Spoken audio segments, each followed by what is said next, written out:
balikan po natin ang kwento sa House of Lies. Habang tumatagal nga ang pagsasama nga sa loob ng pamamahay, itong si Thea at itong si Marge, dahil makita nga ni Thea na tela abalang-abala nga lagi ang lahat at ang nakatuon nga at nakatutok sa anak nga nito. Kaya naman pag-iinitan siya nitong si Thea at pagdating pa lamang niya ay galit na galit siya. Tapos nga niya makita na walang maid na nakasalubong sa kanya. Kaya naman ay nakaharap agad itong si Marge upang kausapin siya kung ano na naman ang kanyang malaking problema. Naghahanap siya ng atensyon. Nakita ni Marge na talagang nagpapasaring na nga itong si Thea sa kanya. Kaya na naman sinabihan niya ito na kung may malaking siyang problema ay huwag siyang idamay.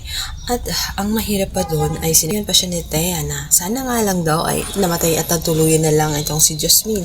Nang sa ganun umano ay mabawas-bawasan ang problema sa pamamahay na iyon. Kaya naman hindi na nakapagtimpi nga itong si Marge at agad na nga niyang nasakal itong nga si Thea. Ayon sa kanya ay away na niya ang lahat at pag-initan na niya ang lahat, huwag lang idadamay ang kanyang kaawa-awang anak.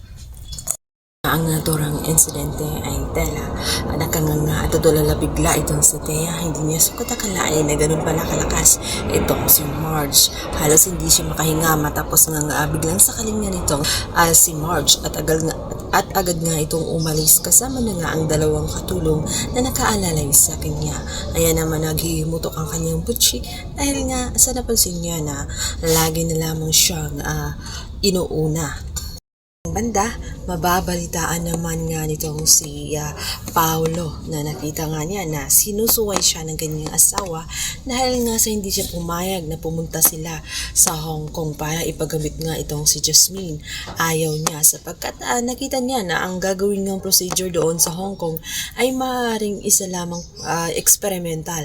Ibig sabihin ay walang kasiguraduhan, maaaring gagaling, maaari ding hindi at ayaw na mag-take ng rest. Ayaw niya kasi mawala itong si Jasmine. Subalit ang kanyang asawa na itong si Marge ay buo na ang desisyon sapagkat araw-araw niya nakikita itong si Jasmine at lalong lumalala ang kalagayan nito.